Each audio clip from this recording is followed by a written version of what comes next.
Hello guys, prepare ako ng aking dinner. Thai noodles, hindi ko matandaan yung tawag sa Thai. Yan, mayroong ampalaya na ginayat-gayat, repolyo, mung bean sprout. Lagay lang yan dyan, ihalo-halo. Mix-mix lang yan sila lahat niya.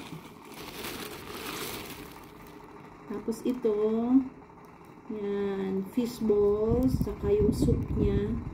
Soup niya parang tom yum. Pero I'm sure maanghang yan. Kasi orange siya. Yan. 40 baht. Parang 60 pesos. Tapos ayan, ito yung soy, parang soy noodles nila. Ano yung lukchin. Kanong chin pala ang tawag. Yan. Ang dami, 40. Pero pag natunaw, nalanta yung mga gulay-gulay niya, medyo mag-decrease yung kanyang dami.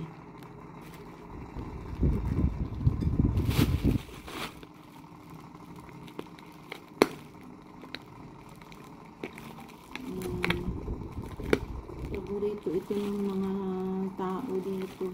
Lalo na yung mga matatanda-tanda. Isa ito sa parang ano nila, original na mga noodles.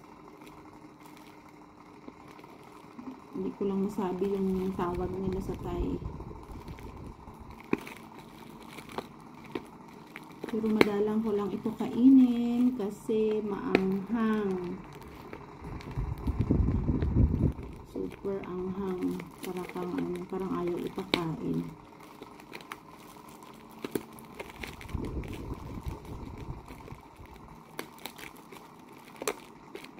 Tapos ang tali, yan o, yung tali ng plastic, ayan.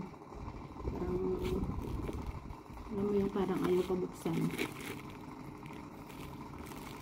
Ayan, ganito yung soup niya, mga guys. Ayan o, Diyos ko, ang orange ng sili, ayan. Ayan.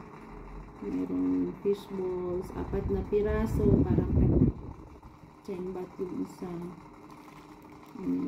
Parang 20 baht yung isa. Ayan.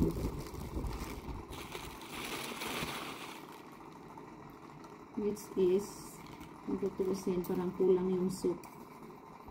Kasi hindi ko na pinadagdagan. So, kasi parang dry ano lang. Yan, ganyan lang guys. Kainin mo na yan ng ganyan. Mas mabuti na kaysa sa mag-rice ka.